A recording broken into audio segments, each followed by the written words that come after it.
One thing is clear, Californians are proud of their wine production. The Golden State produces more than 80% of the nation's grapes and is the fourth largest producer internationally. And California has numerous wine regions, from Riverside to Santa Barbara to Napa and Sonoma counties and more. But the very first vineyard and winery was located in Orange County. Thanks to Father Junipero Serra, who needed wine for the sacraments, he received mission grape cuttings and planted them in San Juan Capistrano at the mission he served. With a rush of 49ers arriving in the gold country, many realized that California would also be perfect for grape growing. In 1857, the beginning of a wine colony started in what is now known as Anaheim. The founders, Kohler and Frohling, would become a top international producer. Let's discover the grape history of Orange County and where it is today.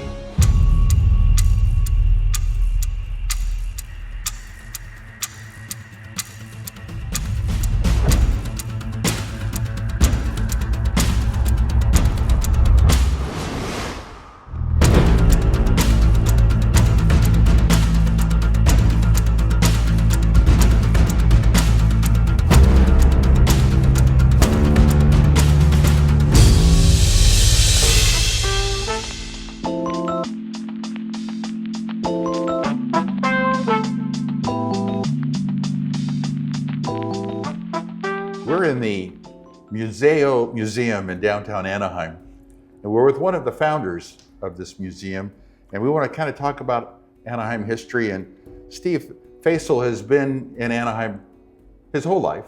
Prior to settling by originally Anaheim, this was mostly rangeland, and the major business really of the ranchos was cattle. And there had been some significant droughts. I mean, California, it's either feast or famine when it comes to water, as you know. And there was some significant droughts in the early 1850s, and it diminished the amount of cattle. And so by the middle of the 1860s, there was no cattle left to speak of in what is today Orange County. So the ranchos saw the need, or the opportunity, I should say, to sell off parts of their land to speculators, which they did, and most of them moved away. And of course, you know the history of the missions, of course, all those lands were secularized, and that's essentially part of that. And it was on the El Camino Real. And Ontiveros, was he a foreman of the mission? Well, I don't know that, but you did mention the El Camino Real, and actually the placement of Anaheim, in fact, almost where we're seated right now, was at the confluence, the crossing of the El Camino Real, if you were going from Los Angeles to San Diego, and if you were going from San Pedro to Riverside, that was the other road. And today's Anaheim Boulevard and Lincoln Avenue would replicate that. So we were kind of at a crossroads at that point. Although we were a very dusty plain, as you've already said, with either little water or too much. And it's surprising that the Germans, the originally 23, ever thought that this would be a location for a vintner colony. Although, as you pointed out, George Hansen, who had already done some survey work for the Ontiveros family, saw that the potential of this land, because it was good land, all it needed was water. And with the Santa Ana River close by, and a $200 grant to the Yorba family to bring the water from the Santa Ana River into what is today downtown Anaheim, assured the early settlers of a water supply for their vineyards. And it actually became successful.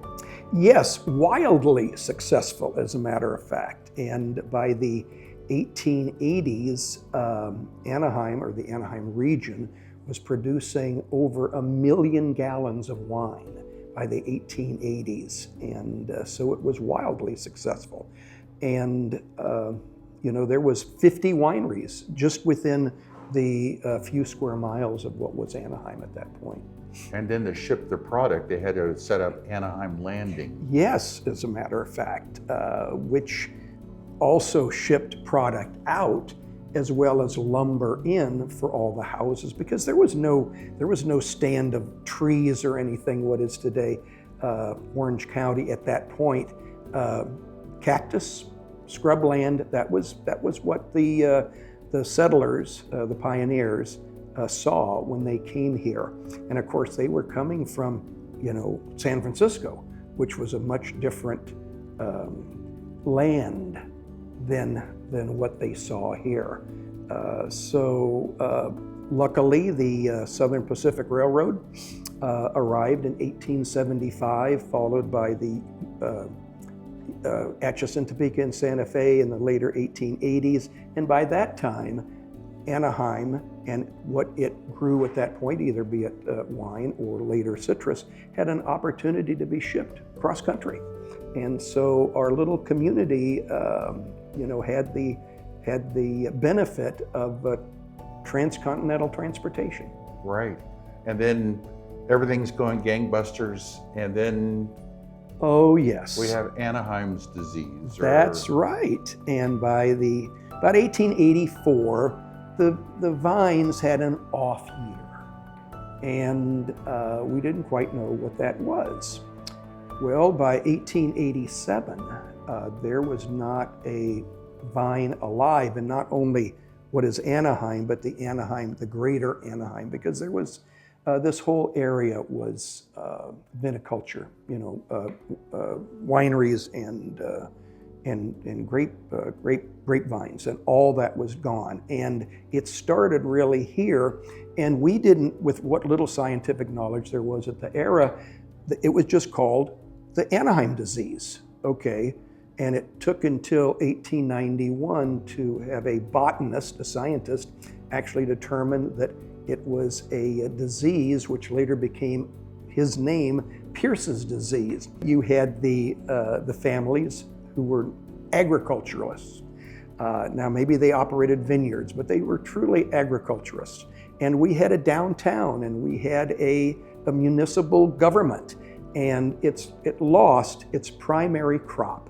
And you can imagine the threat that had to all of these fine folks. So they experimented with a number of different crops. And about the same time, citrus was becoming available here in Southern California, both the Washington Navel and of course the Valencia, and Anaheim by the turn of that century, and soon thereafter became known as the capital of the Valencia Orange Empire.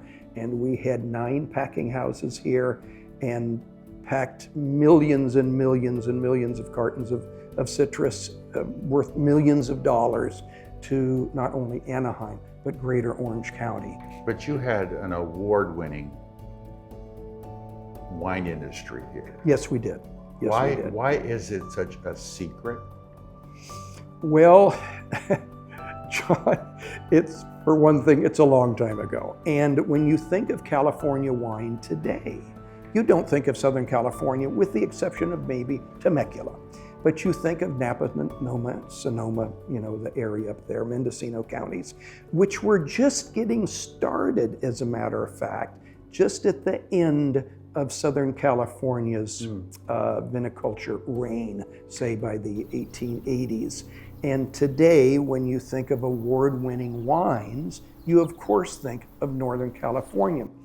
The wines that were popular and that we were able to grow here in Southern California, create here in Southern California, were mostly, you would call them dessert wines today. They were very sweet, sherries and maybe fortified wines, like brandy. A lot of that wine, incidentally, was sold in the 1850s, later 1850s and 1860s, to the miners up in the 49er country. Our wine was very, very well respected up there. Of course, those guys were working hard to eke out a few ounces of gold per day. and I think probably anything they would have enjoyed. But it's a good point, what happened? And the interest, the locus of vintners moved to Northern California. And then the founders, Froling and Kohler, Yes. their brand would become so famous that it was like the most well-known brand even outside of this nation, this country. And in 1920, when Prohibition hit, it shut them down and they were gone. Yes, Kohler was running the wineries because remember, this was still part of Los Angeles County at that point. And actually, Kohler and Froling started about 1854, bought a small winery or a small vineyard, about 20 acres in Los Angeles, which is right central LA by today. So they were getting so popular at that point, they needed extra vineyard capacity. Hence the Los Angeles Vineyard Society, which is from which Anaheim was created. But you're absolutely right. They've been given credit for making the wine business in Southern California a business, and to incorporate standards of packaging and sales. Kohler was a great salesperson, a broker, if you will, and Froling was in charge of the production.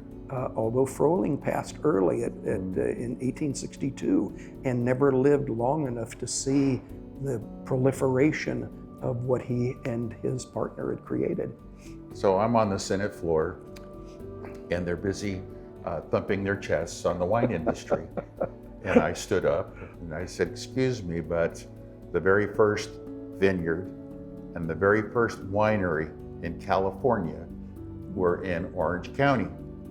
What is today Orange County? What is today Orange County, thanks to Father Uniparicera and the San Juan Capistrano Mission. Yes. He said, on the El Camino Real, he would be supplied, and on his list it would say, I need wine for sacraments. Yes, sacramental wine. And then they gave him cuttings, Yes. the mission grapes, and there you have the history. But I was amused that I was challenged by some of my colleagues. Of course. How dare you?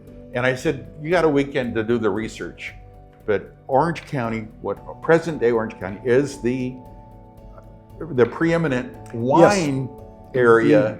Indeed. And so Anaheim became a part of that.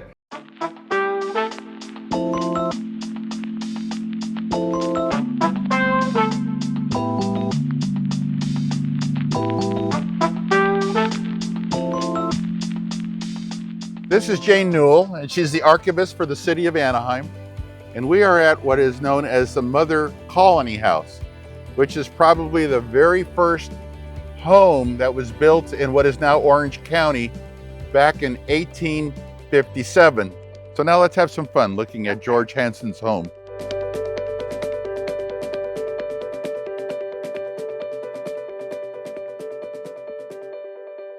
Finally had a gentleman who came in the 1860s who was a commercial winemaker, and he builds an actual commercial winery. He takes on the task of marketing Anaheim's wine collectively. So his wine plus the other 49 people, they're all batching it together, and really makes a really good reputation for Anaheim wines. And so the grape growing started to really be successful. And so you kept adding acreage. So did it go beyond the original 1,165 acres, or was it all inside the willow wall? Basically, I think by the time we hit what is basically was known originally as the Anaheim Blight, where they start noticing it in the mid-1880s into about 1890, when they're trying to deal with the repercussions of it, Mr. Dreyfus has actually added a great deal of property to the south, down to basically what is now Vermont. It was actually called Broad Street to begin with, and then over to Walnut, what's now Walnut. And so he had actually, because he was a commercial winery, he needed more grapes than the individual wineries who had sufficient on their own 20-acre vineyard. 20 acres wasn't enough to feed his. He needed that additional. So basically when we incorporate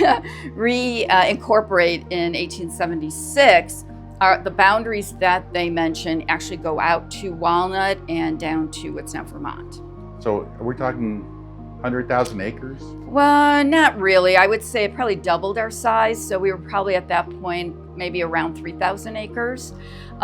We weren't really inviting people to join us, and by joining us, I mean actually to collectively be outside and around us, use our services, and provide us with more grapes until really about the 1870s, when we really start to reach out and say, hey, we've got great land here and we need more grapes. So they start inviting people. But we also had people that brought in new crops even before the demise of the vineyards, which included the southwestern corner over here. And they brought in English walnuts, and they made those successful.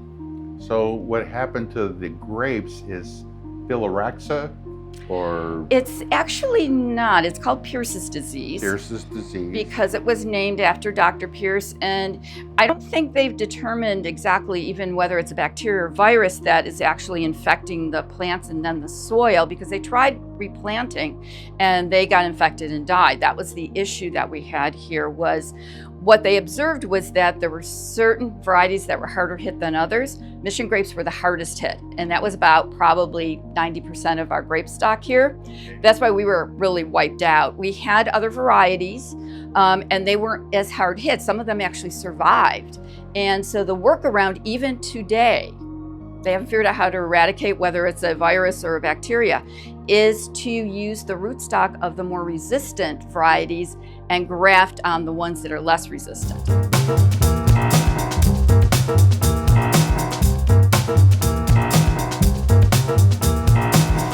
So you've got a lot of fun equipment here.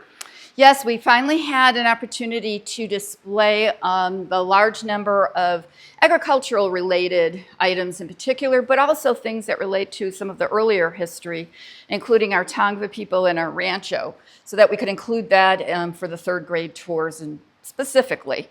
However, what we wanted to focus on today was our viticulture, and we have some really cool artifacts on display. We have one of the original barrels, and what is very interesting is because of the timing of the demise of the viticulture industry vineyards, here, which was right around the time we actually established Orange County, almost everything that has to do with our viticulture has Los Angeles County on it. Yeah, so it would be pre-1889. Correct. Yeah. And that really actually for me helps put a dividing line on it. So what we had an opportunity to bring out was this wonderful map that shows early Anaheim against the Ontiveros Rancho, which was 30-some thousand acres. And like I said, we're purchasing 1,165 acres. They thought we were nuts because we wanted to grow things here, and they knew it was basically a desert by that time because of a series of droughts that had happened here that had killed off all the wonderful grasslands that had fed the cattle industry for so long. One of the big items was this item right here, which I absolutely love. We have two photographs here. This one is what our family winemaking looked like. This is actually Dr. Bullard, Dr. James Bullard. He has closed his office for the day because he has to get his wine in bottles to market. So this is, just a handful of people bottling the wine that they've made. But in about 1860, Mr. Dreyfus shows up, and he actually creates the earliest commercial winery. And you can see from his vats that he's actually probably producing more than half the wine that's being distributed from Anaheim. And he already had contacts up in San Francisco with the wine industry up there. So it was very easy for him to make connections up there and start to basically work out a system for Anaheim wines to be distributed through San Francisco. In 1869, we started to distribute wines in New York. And that meant we were competing with wines from Europe. So this is from 1869, and we have a full dozen wines And my favorite is the Anaheim Eureka Champagne. We actually were making a champagne in Anaheim. It wasn't a trademarked name yet at that point in time, so apparently we could market it under that. But we also have a cute little thing. We have a little essay on the medicinal value of wine, as well as does the use of wine induce intemperance? In other words, we're making the argument that it's not the wine itself that creates intemperance, it's the character of the person that's drinking the wine. So in 1860, Kohler and Frohling went around the horn and shipped wine to the East Coast. Correct. Before that, wine was from Ohio. Correct. So it was a pretty big deal. It was very big. How did, say, the wines by Frohling and Kohler down here, how did they compete with the Napa and Sonoma County wines? Actually, we were highly rated among California wines based on some of the articles that we see published in our early newspapers. We would compete in fairs and other types of opportunities to show our wine in other states. So when you're saying Ohio, sure, we took it to fairs in Ohio, and we did very well there. We won medals. And so they were very proud of the wines in Anaheim. And our production just kept rising, a lot of it because of the expansion of the actual vineyards by Dreyfus. So actually by 1884, we were marketing, that doesn't mean what we consumed here, 1,250,000 gallons of wine. So when we start seeing a reduction in the amount of grapes that are being produced the following year, we're not like panicked or anything. They're a little concerned. But it was the following year where literally it went from so many tons per acre to a ton per acre. That's when they start to panic. And they see grapevines dying. And they've looked for traditional causes of grape disease, and they're not seeing that. They actually get a state expert, a federal expert, down here to basically, look at what we have and try to determine what it is. And like I said, all they really were able to determine at that point in time were that the Mission grape, unfortunately, bit the dust. We were the hardest hit. The other varieties were lesser so. But it was enough to actually make Anaheim by 1890. We're going, okay, we're out of the winemaking business unless we want to import grapes, which cuts down on how much you're actually making.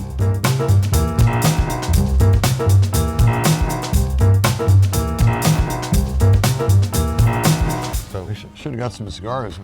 Yeah. 3,000 cigars across the street. We're at the Newport Beach Vineyard and Winery. Back in the 1880s, all the grapes disappeared literally in Anaheim, and now we've got someone who's brave enough to plant a vineyard. So if you go on Mesa Drive here in Newport Beach, not too far from John Wayne Airport, you can see grapes growing on the side of a hill. You don't need to go to Napa or Sonoma. You can just do an afternoon trip to Newport Beach. So Richard Moriarty is with me, and he's the owner, horticulturalist, an expert in plants, and an expert in wine. And so you're probably the right guy to build a vineyard again in Newport, but not all in Orange County. My family has a pretty good farming history in the county, so I basically followed in their footsteps. And when I bought this, it was pretty much dirt, horse property, and luckily I didn't plant a lawn when we had the water shortage because I wouldn't have it. So the grapes all on drip, so I got away with that. And they've been successful. How many years now? These are all 25 years old at least, so they're very, very hardy here. They're very happy, and apparently there's a pretty deep history of grapes in Orange County that nobody knew about. Right, it seems to be a secret. We're busy unfolding that. Have you ever had a vineyard before? I mean, we have a lot of Orange County residents that own vineyards up in Central California and Northern California, but is this your first? When I bought the property, I planted a half dozen table grapes just to kind of test the waters. And then as I did a little more research about the history, which you have done, I found that I wasn't the first idiot on the block to plant vineyards in Orange County. Although Pierce's disease at the time, it was called Anaheim disease. We still have it here, but because we're on a bird sanctuary, I don't think the